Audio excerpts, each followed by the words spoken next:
Greetings. Welcome to Confessions with Nikki G. I'm your host, Nikki G, which I don't know why I repeat my name. Because y'all know me. If you listen to me, you know me. It's me, Nikki G. What's that old radio station? They used to say, the hostess with the mostest. You got to be a certain age to know what I'm talking about with that one. Well, I'd like to welcome each and every listener to this edition of Confessions. I have a guest today. His name is Calvin Lettres. He's agreed to come on the show and tell us about his ministry and how he's going to help everyone in his community, everybody. So I'm so excited about that, about this part of the program. Okay, so first of all, I want to start off talking about your introducing yourself. Tell us something about yourself. Personal, Cal. Okay.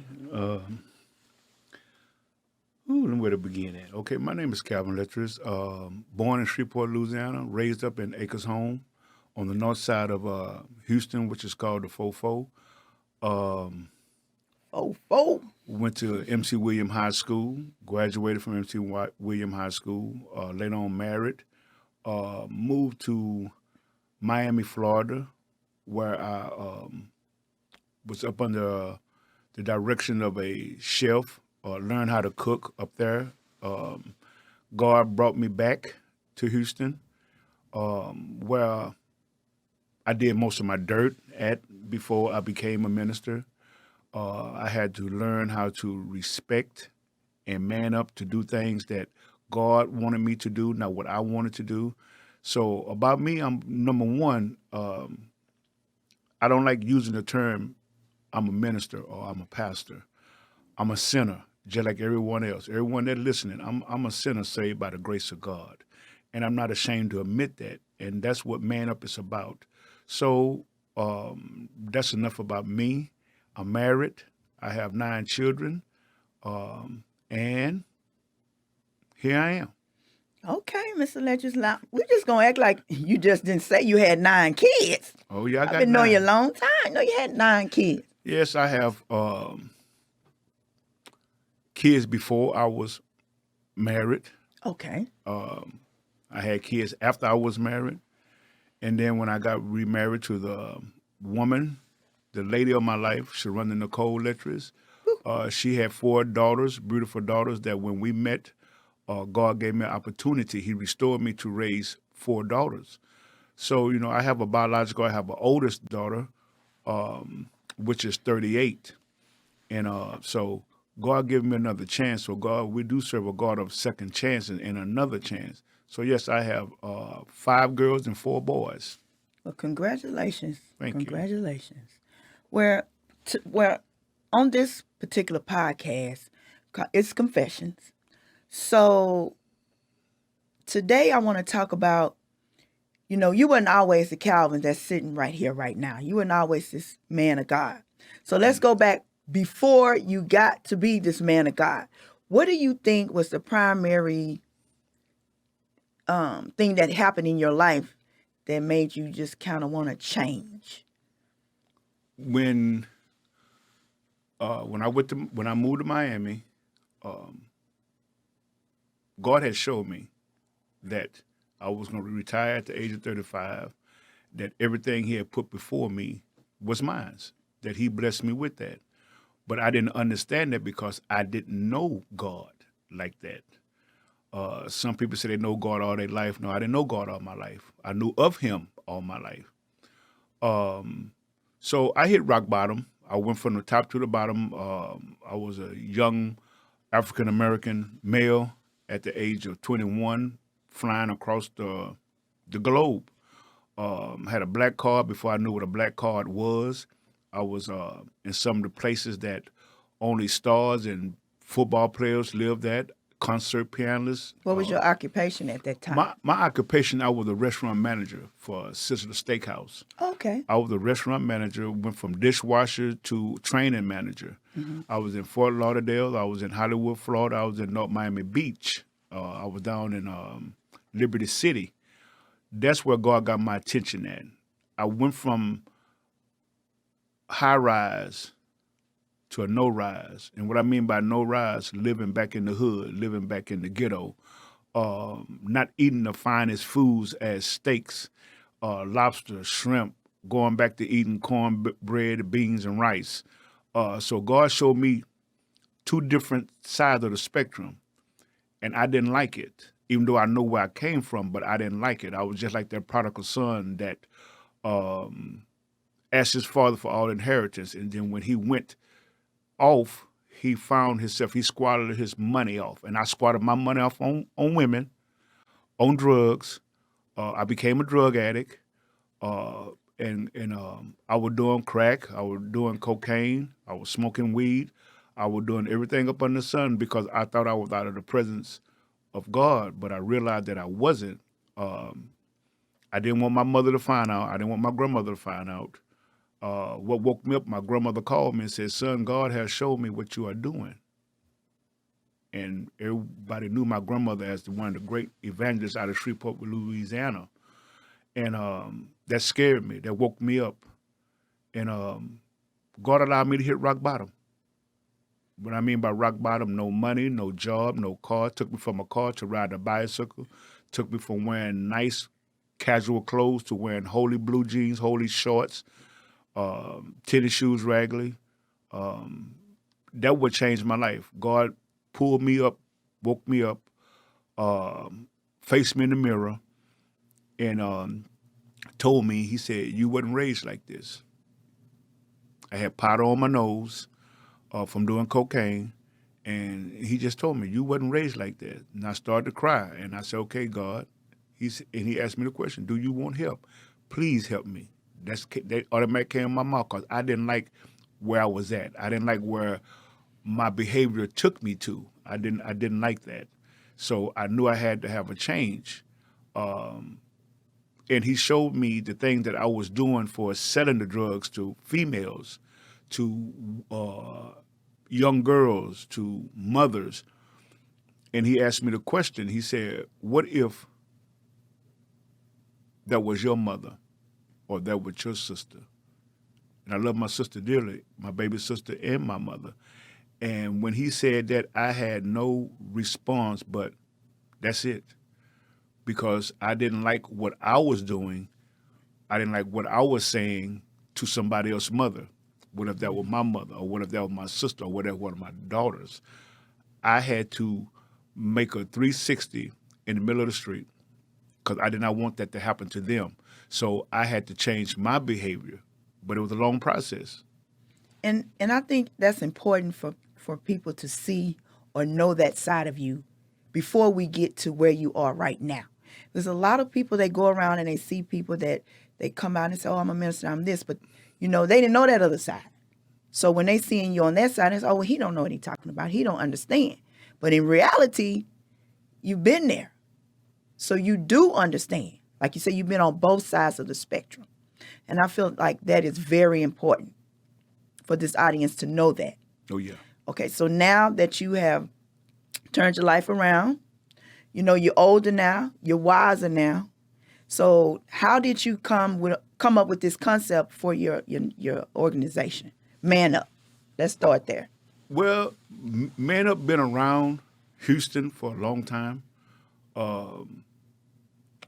Pastor Eddie Lewis in Fifth Ward, he was the first man of God to start the Man Up as a Bible study group, as going to Saturday mornings where men normally go get their hair cut, but it was like from 8 in the morning to 10.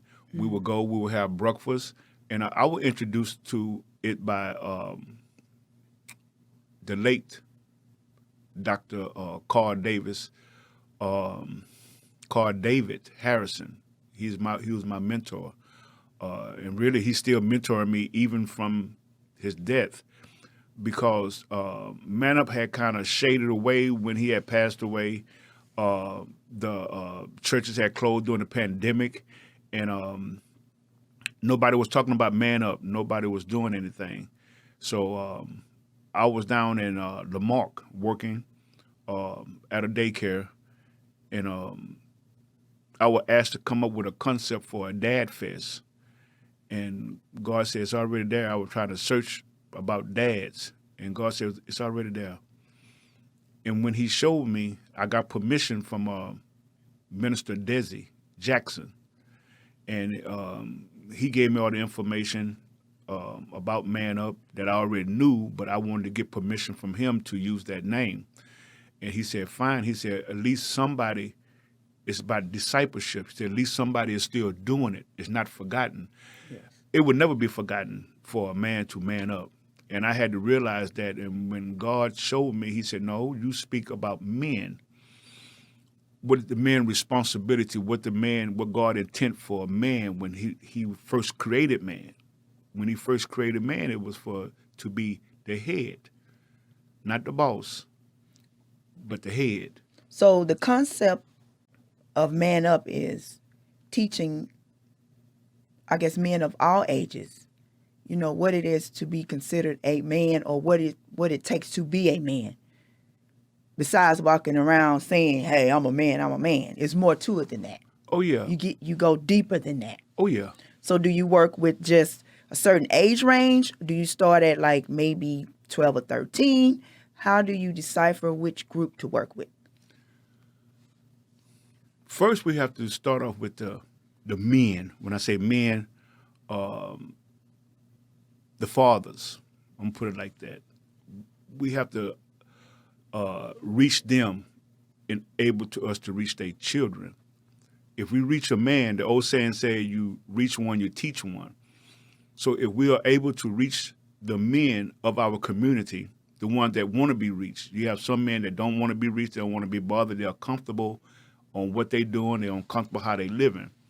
But majority of the men, they want to change. They don't know how to change because we still have that concept that if somebody do this for me, I can do that.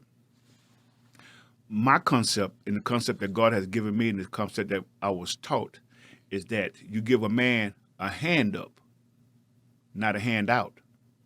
Because if you continue to give him a handout, he will never know what a hand up is.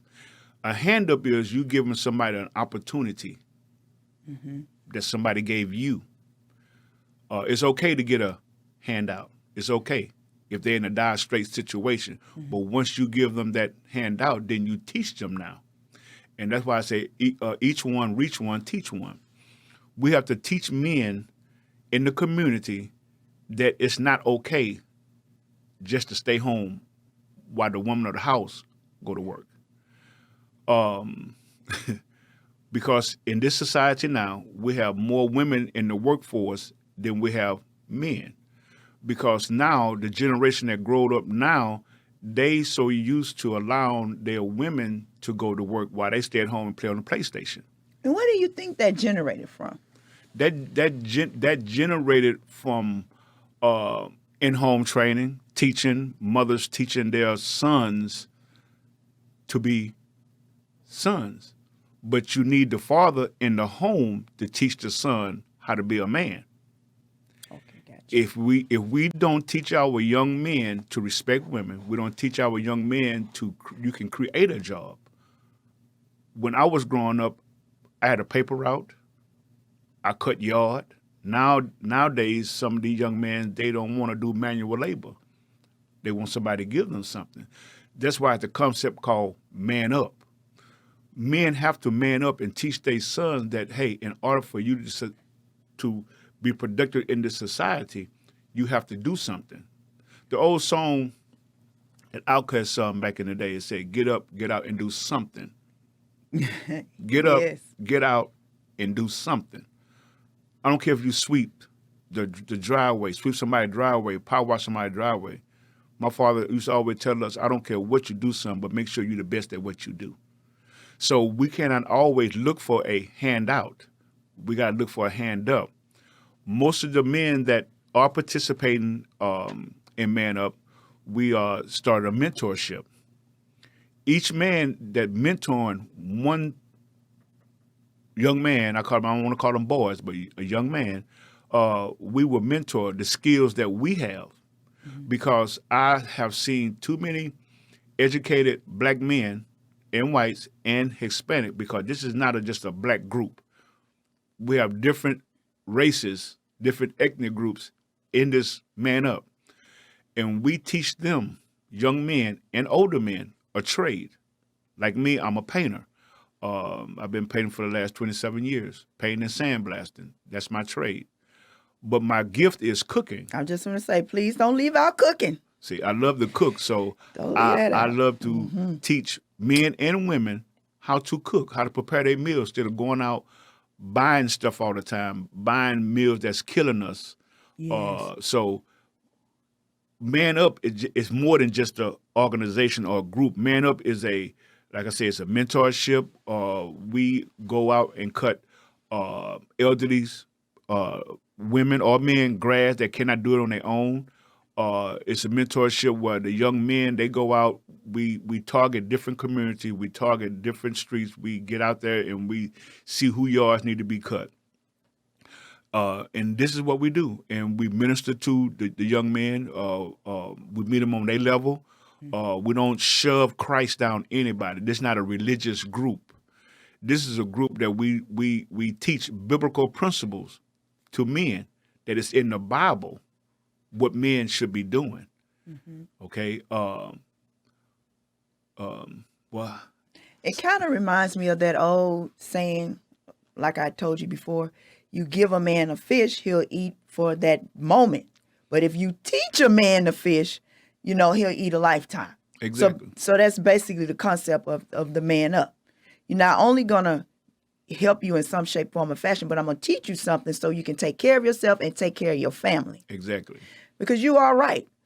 And I'm just going to use myself for an example. The men that I have encountered, yes, they want to sit home. Some of them play video games because I just feel like they haven't grown mentally. Then some men I've met, they have no skill. I'm from Arkansas, and most of the guys that I did date, they didn't know how to change a tire or change my oil or something. The guys I met here in Houston in the beginning, half of them didn't even have a driver's license. Yeah. And I was like, what is going on here in Texas? Which is crazy. Well, it's a. But I like that concept that you're going to teach them, manners, respect on top of a skill. Yes, it's and all that is eloquence. They don't teach that. They don't, they teach eloquent in church, tell you how to act in church. They tell you how to sit in church. Which back in the day when I was growing up, my mother used to, tell us how to sit, how men's supposed to sit, how girls supposed to sit, with their legs closed, not gap wide open like they do now. They just don't care. It's very disrespectful, and they don't realize that because they wasn't taught that. Yes. See, and God gave me a concept I was reading, and he said, okay, and it's found in 1 Corinthians. And it said that when I was a child, I spoke as a child, I thought as a child, but when I became a man, I put childish things away. But is that really true for some men? Some men have not putting childish things away. They still speak like children. I'm in my feelings. I never heard it come from a man. I'm in my feelings.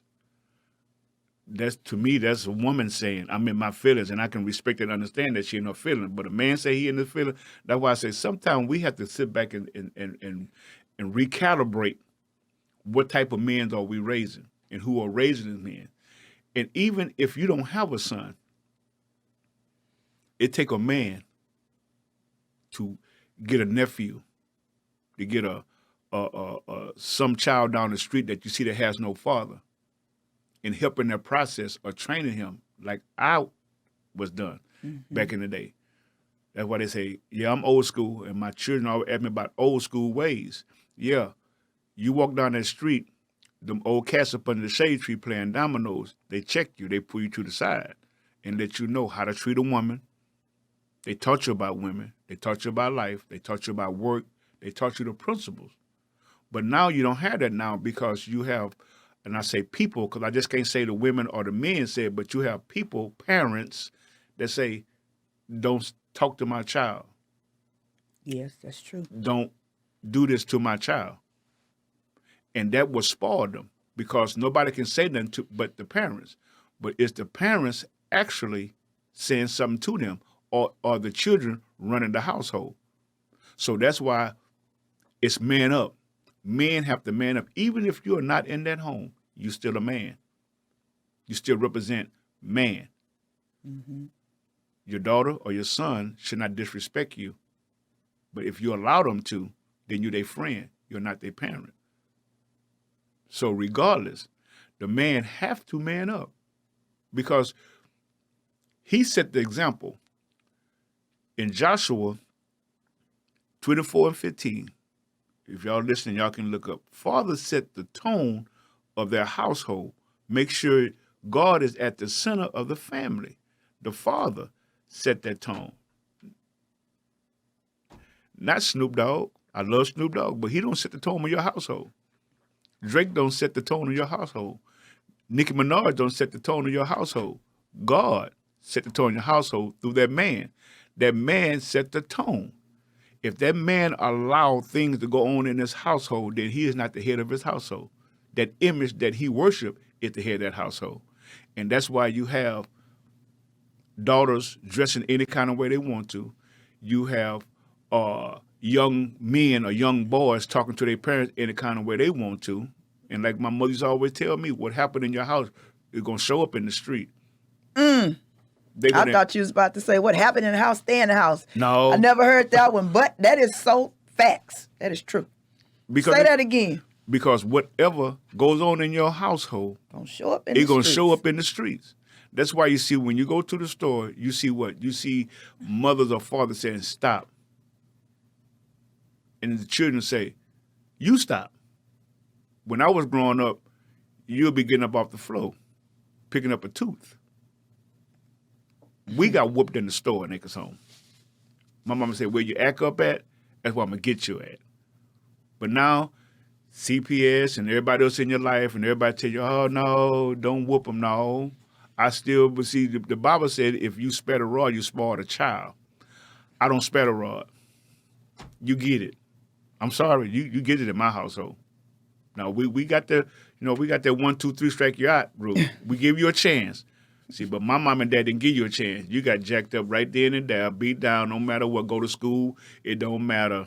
But now, in society now, if you hit a child, CPS knocking on your door. We've been through that. Mm-hmm. I've been through that as a man, been through that. So, yeah. But see, we have to educate ourselves. We have to educate ourselves about discipline. It's okay to spank your child, like CPS said. But you can't leave marks on them. You can't, beat them. You can spank them, but don't beat them and talk to them like our mother did. Then I tell you stop doing this, and you all on the floor, all up under the bed. Mm-hmm. But now you have to be cautious about how you punish a child, spank a child. See, we have to educate ourselves. Before, as a man, I had to educate myself on the principles because I was not going to let no man, no other man, nobody run my household but me and God. That's it. Let's go back to what you said about God. Basically, you're saying God should be the center of your household. Yes. Period. Point blank.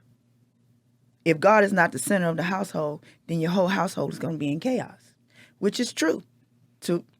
What is that that verse that said that when worship no other gods but me? But me. And what he said, I'm a jealous God. He's a jealous God. When you worship, if you worship money, that could be anything. Like you said, Nicki Minaj or whoever, they run in your household. And you think about that. Because I see a lot of young women dressing now with stuff all up to, showing body parts and all this. And they're emulating what they see on TV. Exactly. I just had this conversation with my daughter, which she's trying to pursue a career. And I was trying to get her to understand, what image are you displaying to the world? How is it that you want people to know you? Because, I didn't dress like that, you know what I'm saying, when you was growing up. So what image do you want to get to the world? And you have 2 boys. You got to think about that. Your sons is going to see you at some point. And what them and what I realize and what I have seen, what them sons see is that's what they're gonna look for. Prime example. Preach. Boys, daughters run the daddies, sons run the mothers. That's automatically. Now, if that son see their mother dressing like that, he gonna want his girlfriend or wife to dress like that. But if he see his mother dressed conservative, respectful, that's what he gonna expect out that young lady. That's what he gonna expect. My daughters, I get phone calls from my daughters. Yes, my daughters are daddy's girls. I thank God that he saved me in time to emulate what a father is and what he's supposed to be. I worked. Been working there since the age of 16 years old. I kept a job. I just retired. I kept a job all them years. I'm very respectful to women since I've been saved. I was in the beginning, but it was only for show because that's the way I was raised. I would hold the door open. I would say, yes, ma'am, no, ma'am, but we'll talk. So that was automatically. But I was just like the young guys now, back then, what I seen, that's what I wanted. I didn't know how to respect a lady that was fully clothed. Because what I seen all the time was women half-dressed. So that's what I wanted. But not realizing that when God blessed me with a woman that was fully dressed, not showing, didn't want to wear nothing tight, she still possessed the same thing that lady that was half-dressed possessed. See, it's just like what we see is what we want. Like we go out to eat. We eat by what we see. We eat off a menu. That's why they come and bring you the menu.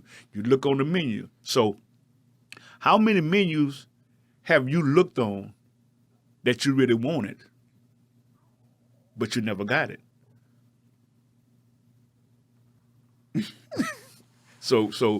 And that's how I present that to the young guys. Now, a man should not want his wife to be his mother. And what I mean by that, every time something happens, you run to mama. You don't run to God. You run to mama. Because mama do what? Mama always sticks a pacifier in your mouth. She always pacified. Our young men, they're so used to mama, okay, calling the wife, calling the girlfriend. What have you done to my son? What you doing to him? That's not none of your mama business. You should be a man and man up to what you did, because that's why she treating you the way that she treated you. A lot of men don't man up, they man down because they're scared of what the woman gonna say to them. Instead of them, number one, rightfully taking their place in the household in the beginning, the head of the home, not the boss of the home, but the head. Because the woman runs the house. The man is head of the house. They got it switched. Yes, and I talk about that all the time. We need to learn our roles in the home. Women as well. A lot of us not taught. We're taught to the things to play the part of a woman. That is your hair, your clothing. But we're not taught the eternal part of running the household. The things that we need to do. A lot of us, we learned the hard knocks way, like myself. Once I got out there and I had my children, I was kind of like, okay, now what? And I had become accustomed of taking care of myself. So when I intertwined with a man, I wasn't accustomed to sitting back and letting him take care of the things he needed to take care of because I was so busy doing everything. And that's just not the way it's supposed to go. And then as women, we want to get mad at the man when he just said, well, shoot, you doing everything. Let me just sit down. But see, that's something that when you man up, you cannot do that. You cannot relinquish your role just because there's a situation. That's when the man in you supposed to kick in even harder. say. That's why I said we have to man up. You got to man up. When you were talking just then, my father didn't bow down to nobody, no man or woman. He didn't. He was a gentle giant, but he would let you know. My grandmother could not tell my mother what to do. He lived by biblical principles. He said, told my mother one time, my grandmother told my mother, you need to go to the store. And my father said, no, she don't. I'm like, oh. He said, no, that's your daughter, but that's my wife. So right then and there, I seen that he did not allow anybody to tell my mother what to do. And he didn't tell her what to do. But if I'm not going to tell you what to do, I'm not going to let nobody else tell you what to do. Now, if you want to go to the store, you can, but you don't have to go to the store. See, that with anyone, with any man. We as men, we get laid back and we get scared and we don't want to say nothing. But then we want to say something after the fact that it happened. Now, let's go back in Genesis. When God created Adam, he was by himself, wasn't he? Okay. When he created Adam, he said, Adam, I'm giving you all this here to run, to rule over. But then he said that man should not be alone. He said, now let us, what? Give him a helpmate. A help me. Yeah. Okay? You got a helpmeet now. So she became woman. But Adam was still what? He still was ahead. He still ran everything. She's a help me. And that's what a lot of us women, we don't know that. But we as men, like Adam, was right there while the serpent was talking to Eve. God gave him the commandment, not Eve. That's why nothing happened to Eve. But when Adam bit the fruit, his eyes was open. That's why God said, how you know that you naked?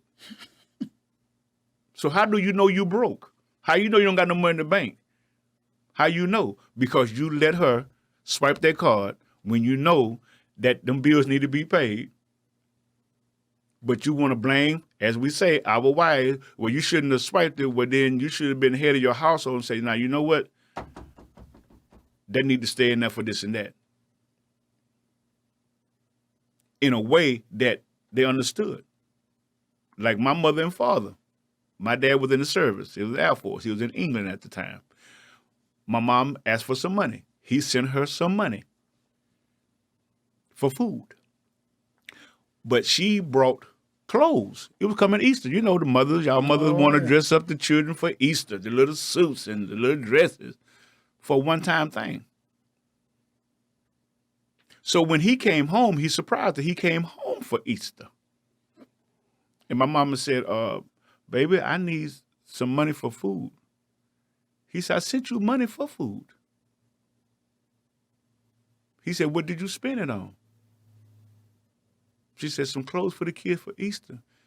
He made all of us dress up in what my mother had brought us. I thought he was cruel at the time for doing that. And when we lined up in the house, he said, okay, there go your beans and rice, Calvin wearing, Charles wearing your steak, London wearing your cornbread. I said, this man here lost it. But I understood because when you give money, you give something you ask for, you expect for it to be spent on what you said you're going to spend it on. As a man of your home, you have to make sure that things have been allocated like it's supposed to. Because God supplied our needs, not our wants. She wanted clothes for us, but we needed some food. So I learned from that. Even in ministry, we get what we need. We don't get what we want. The want is a wish list to me. Yeah, you want that, but can we afford it? Now, I cannot pay my truck note, and we can go on a cruise, but when you get back off the cruise, your truck going to be repoed. So which ones you want, the cruise or the truck? See, that comes from lack of financial knowledge too. That's a whole nother can of worms. But I understand where you're coming from. But in reality, from what I've learned, now I might be wrong, that as a help me, as a woman, the man is to go out and make money, right? He's supposed to bring it home to the woman. God gave us the brains and the knowledge to know how to divide that money up and spend it where it's supposed to go, where it's supposed to go. Mm-hmm. But a lot of us haven't been taught that, so we don't know. So like you say, instead of doing what we need to do with the money, we just out here doing, stuff that we don't need. You're supposed to take care of your home with that money. And a lot of us, we haven't been financially taught. We don't even know our power as a woman or our role as a woman or what we're supposed to do. But in reality, that's what we're supposed to do. But I feel like the roles are so mixed up now, people going in every which way direction. So I'm hoping with this program that Calvin have, that he can help, that we both can help men and women. Women, we need to woman up. Yep. And know our place when we get into these marriages. And you're right. When you get married, I understand where your dad was coming from. You're supposed to be one. Y'all one. Mm-hmm. You can't cling on still to your mama, or you can't still cling on to your daddy and expect your marriage to run. You can't have all them people in your marriage. It's supposed to be between you and your husband, and your household's supposed to be ran in a certain manner. A lot of us, a lot of men I've run into too think that being submissive is just you supposed to do everything that's not how that works. Mm-mm. No, see, they get they get the submissive thing all wrong. When you are being submissive means that you are doing exactly what you're supposed to do. Submitting. When you submit to an idea. You submit to your marriage. You submit to your role in the marriage. You submit. So when things happen, you done did your part by submitting. Now, when you don't submit, that's when things get all out of whack. Because now you got, you going to do this? Well, I'm going to do this here. You spend money on this here. I'm going to spend money on this here. Chaos. That's when it's chaos. That's when it's trouble. How can I say this without nobody getting offended? It's okay to say no. No. But the no's have to be consistent. Can't be wishy-washy. See, men have to man up. Adam allowed his wife to conduct business. He was standing right there. So don't get it twisted. He wasn't way across the river somewhere. No, he was right there. A lot of us men allow our wives to answer the door. It's a man at the door trying to sell something, trying to do this here, and we sit back and listen to the whole conversation, don't say nothing, even if she's finna make a move. But number one, I answer my door at my home. A little girl asked her father this here. She said that, Daddy, what do a real man look like? He said, baby, a real man go to work. A real man pay bills. A real man take care and love his family and protect the family. She said, well, Daddy, when I get bigger, I want to be like Mama. Because Mama did everything in that house and all he did was sit back. So a man is not a man if you just sitting back and allow your wife to do everything. That's why she get mad. That's why she's tired at night. Frustrated. And you ask her, what's wrong? Really? If your wife go to work, drop the kids off at school, come home, clean up after you've been home all day and you ain't did nothing but watch TV and talk on the phone with your boys, I'll be frustrated too. I'll be upset too. And when it's time to go to bed, no, it ain't happening. At all. at all, because number one, she's stressed out.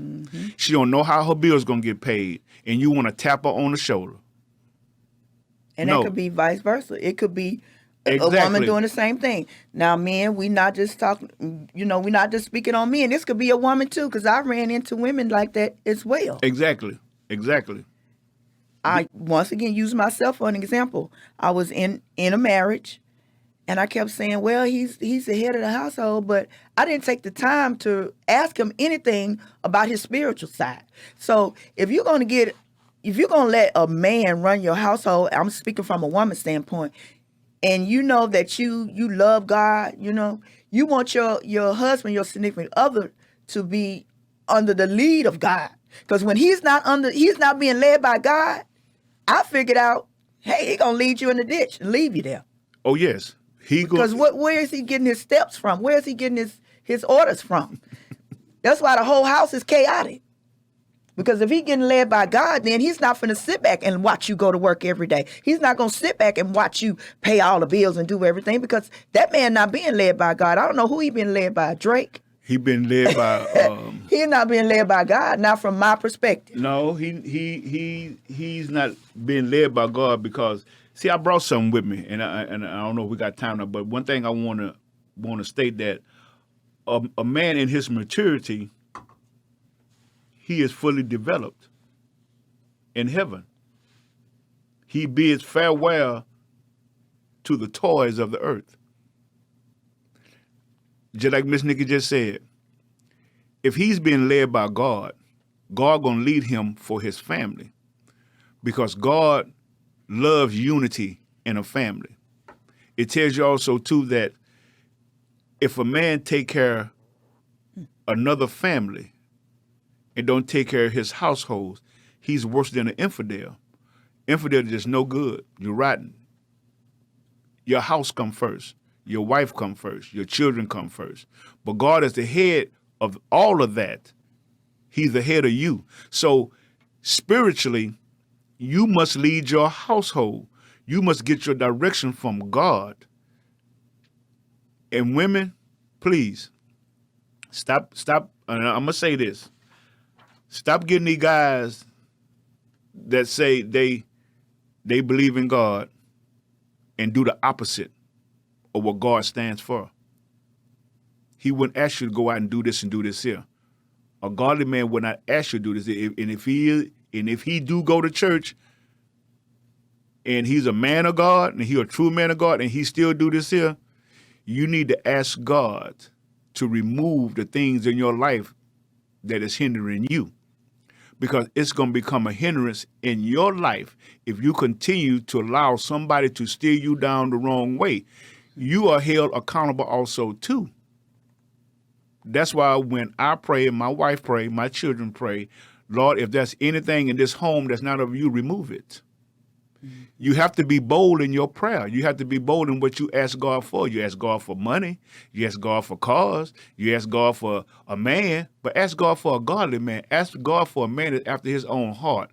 Ask God for that. Mm-hmm. Just don't say, God bless me with a husband. He's going to bless you with one.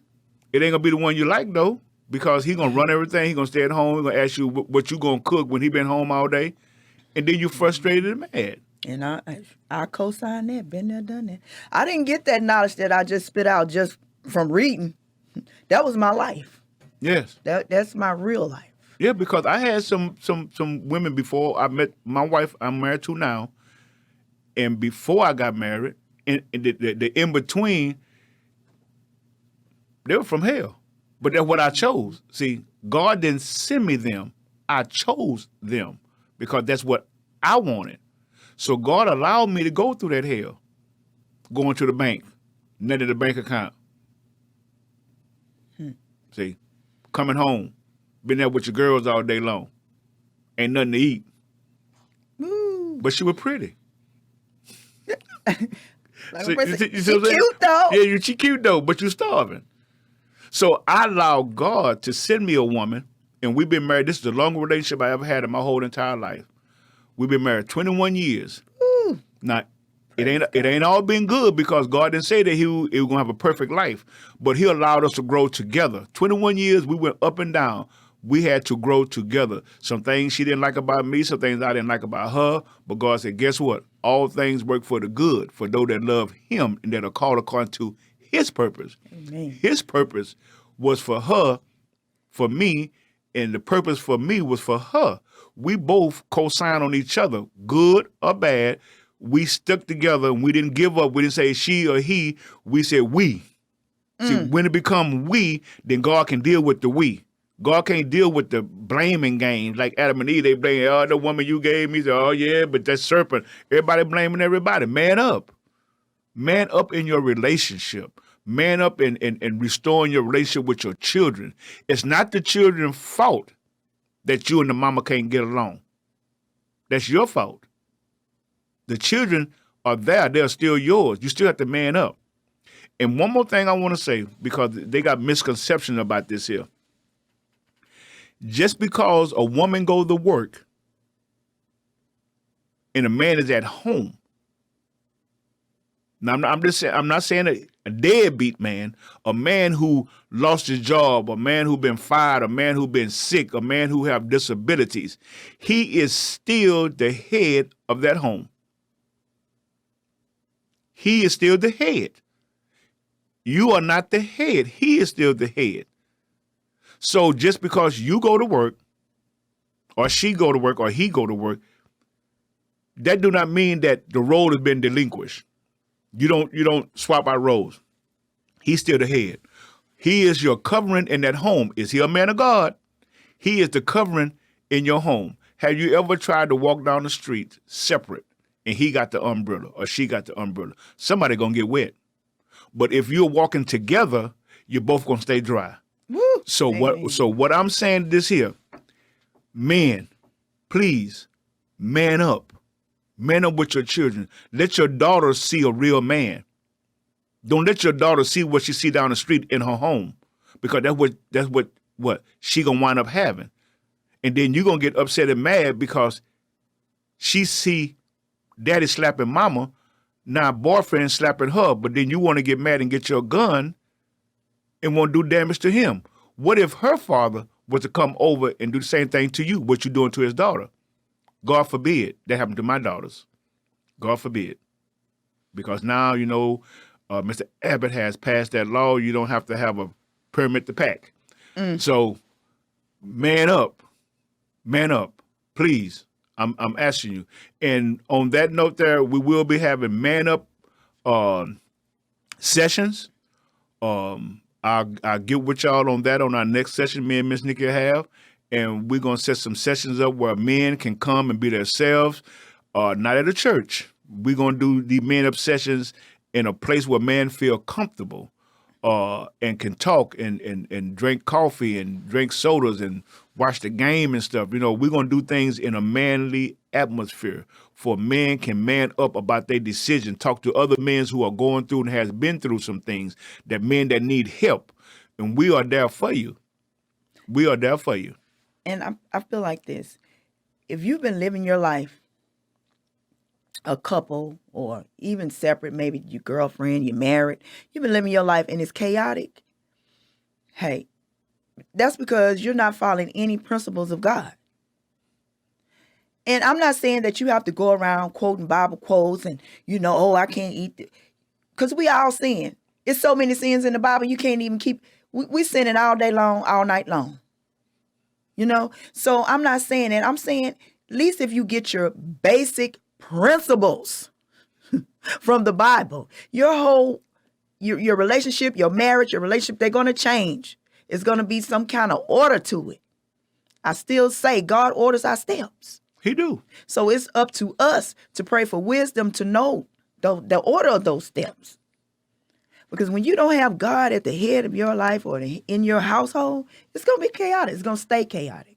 And you got to have God in your heart, too. You got to have it in your heart. Like you said, we're not going to preach, we're not going to badger you, but one principle stuck with me all my life. Even when I was doing wrong, even when I was in the streets hustling, my mom used to always tell me and my daddy, a man don't work, a man don't eat. And that's in the Bible. If you don't work, Paul told Timothy that. Paul was a tent maker. Even Paul had a job. So get a job. I don't care what kind of job it is.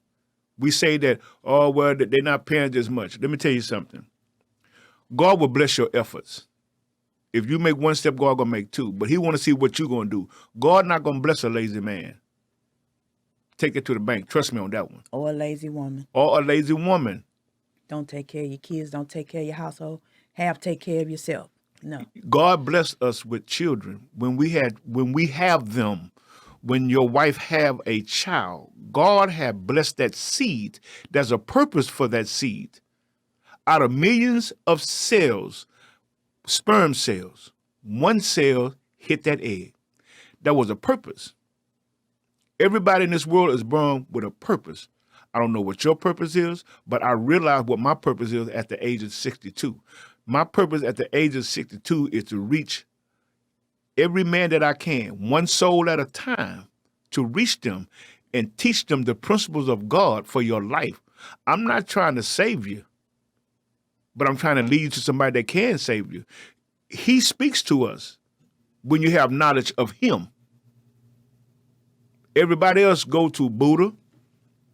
Everybody else go to Confucius. I go to God. We have arguments about God. People have arguments about God, but God never failed me. And I'm 62 years old. I should have been dead and gone. I believe in God. Everybody say the higher power, but how can you believe in a higher power? Because God created the heavens and the earth, and he created everything. So he created that higher power. God is God. There's no one but God.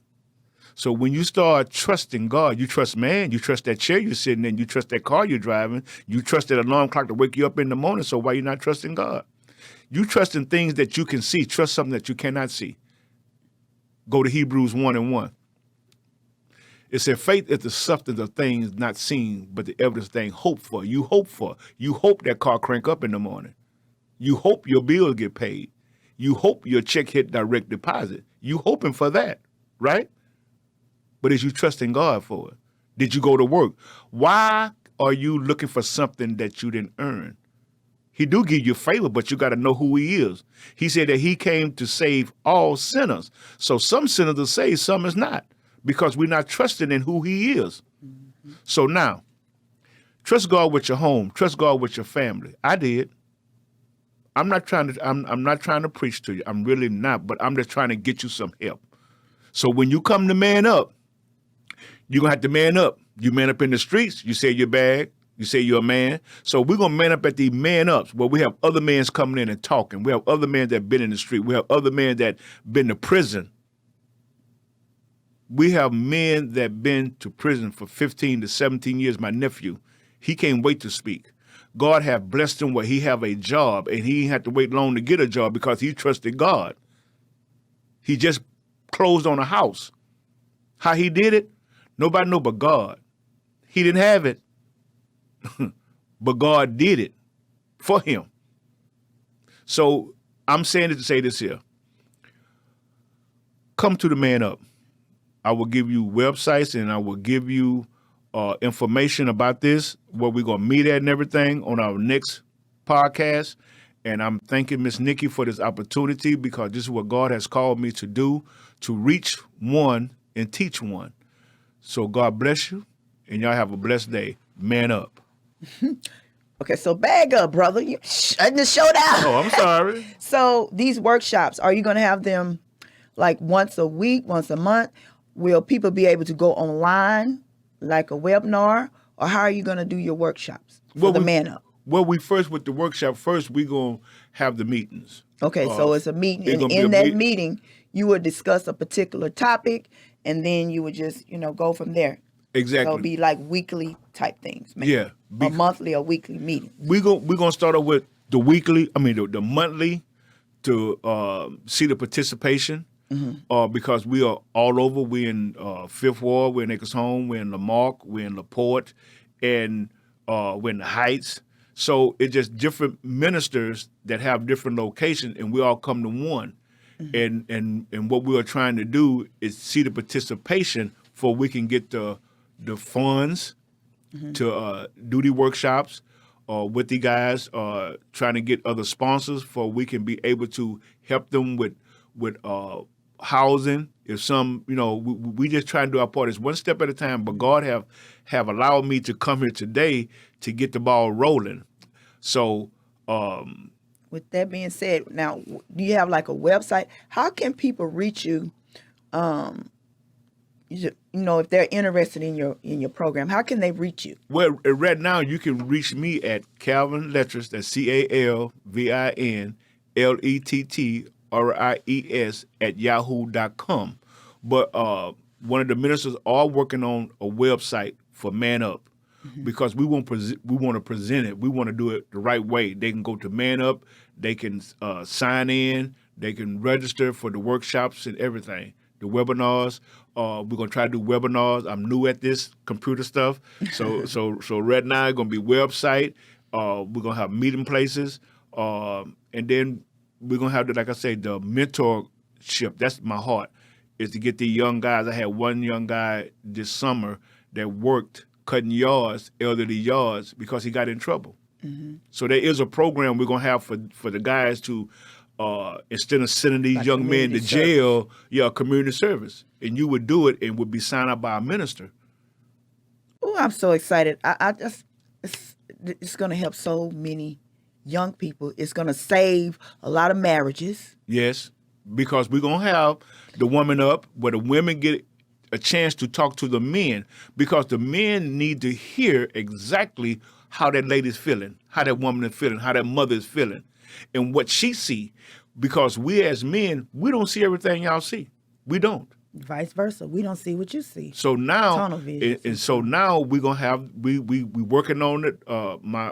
My sister-in-law evangelist Savanya Willoughby Smith with the Woman Up, and we're gonna try to incorporate this where we can let the men talk to the women from our heart, and let the women talk to the men from their heart, and that's where we have an understanding. Because a lot of marriages in the pandemic, it was like 80% of divorces, domestic violence, because the men were never at home, but now he forced to stay home.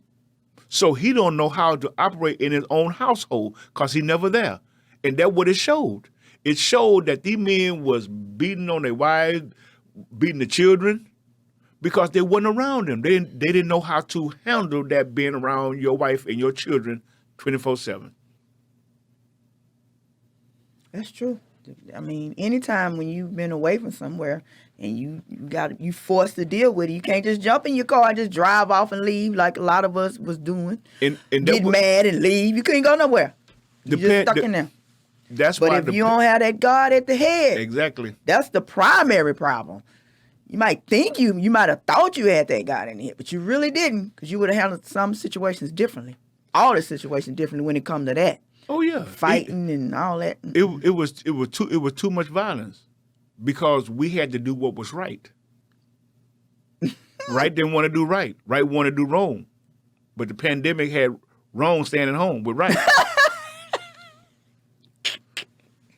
So that's why I say we have to man up. We have to, it's Ray Charles can see this here. And he dead and he's still blind. But he can see this here. We have to man up. That's why I keep using that term, man up, man up, man up. We're not children anymore. We are men, grown women. We have to own up to our responsibilities. We have to own up to our mistakes. That's the only reason why, and that's the only way we're going to get help. When you own up. It's just like you saying you are what? You sober, but you drunk saying you sober. You're an alcoholic, and you say, I'm not an alcoholic, but you got a fifth in your back pocket, and you finna drink it. And it's 9 a.m. in the morning. You have to own up to what you must confess to what you are. And that's what you are. You're a sinner saved by grace. We all have sinned and come short of the glory of God. We all. It ain't no you, no me. No, we all. But guess what? While we was yet sinning, God allowed his son, Jesus Christ, to die on the cross for our sin. So why can't we man up? Jesus manned up. He died for us. So why can't you man up? And you living. And you breathing. And if it wasn't for the grace of God, we wouldn't be here. So man up. And we're going to leave it right there. It's time to man up. It's time to woman up. It's time to get up. It's time to look up. It's time to get moving, get our lives together because we're not getting no younger. And as I said in my previous podcast, we all have an expiration date. We don't know the time or the day. So it's time to get yourself together. If your life is chaotic and you're just kind of all over the place, I'm hoping that these different podcasts can help guide you along so that you can live a peaceful life, but not just a peaceful life on the outside, but internally, because it's got to start there first. You got to get your thinking together. You got to get all of that together first, your mental and your emotional well-being. I got one more thing to say, then I'm really going to be out of here. Yeah, right. My mama used to always say that your mouth speaks what's in your heart. Your heart and your mouth is 4 inches apart. So when you speak from your heart, you are speaking the truth. The truth comes from the heart. The heart is the matter. Our hearts are not right. Because how can you just say something, just formulate off the tip of your tongue and you just all good with it? That came from your heart. So stop saying, I didn't mean to say. Yes, you meant to say it. You meant to say everything that you said. You meant to do everything that you did. So check your heart. Make sure your heart is right. If you have any questions about Man Up or this podcast in general, you can find me on Facebook and Instagram, Confessions with Nikki G. And don't forget the E in Nikki, Nikkie, the letter G.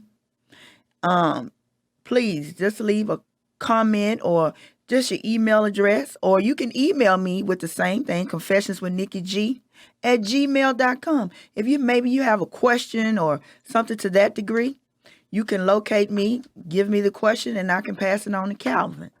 However, I'm very excited about this program. Like I said, I think it's going to move people's lives in a positive direction. And if you're that person that's living in chaos right now, we're giving you the steps. We're trying to guide you along. We can't push you. We can't force you. But we can kind of just guide you along so you can get to the other side where we are right now. But see, I'm pushing to get to the other side. I'm on the other side, but I want to stay on this side. So I surround myself with people like Calvin that's already there, that's preaching, that's doing things, moving people in a positive direction. With that being said, I want to thank you for listening, and I will talk to each and every one of you next week.